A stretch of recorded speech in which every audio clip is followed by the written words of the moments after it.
Magandang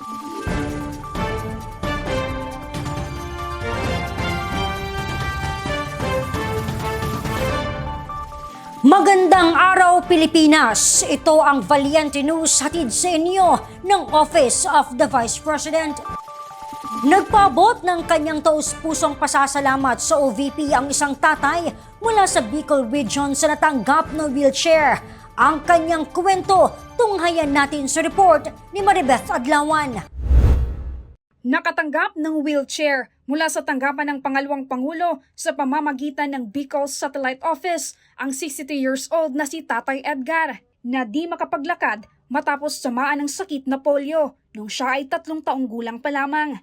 Nagpasalamat si Tatay Edgar sa natanggap na wheelchair mula sa OVP. Magagamit ko yan bilang paa. Maraming salamat po na nagkaroon ng office dito sa Bicol. Maraming salamat po sa tulong nyo sa wheelchair. Patnubayan kayo ng Diyos. Marami pa ang matulungan nyo.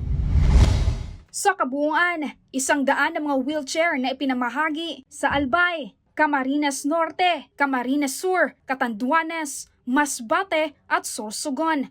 Habang nasa 1,070 naman ang bilang ng mga wheelchair na ipinamahagi sa buong bansa sa pamamagitan ng mga satellite offices at 2 extension offices. Ang wheelchair assistance ay isa sa mga probisyon ng Medical Assistance Program ng OVP. Layunin nito na makapag-abot ng tulong medikal sa lahat ng mga nangangailangan na mga Pilipino. Ako si Maribeth Adlawan, lahat para sa Diyos, bayan at pamilyang Pilipino. Valiente News. Sa susunod na linggo, kumustahin natin ang implementasyon ng pagbabago campaign sa Cagayan Valley o Region 2. Ako si Claudette Loreto para sa makabuluhan, naninindigan at matapang na mga ulat at impormasyon. Maraming salamat!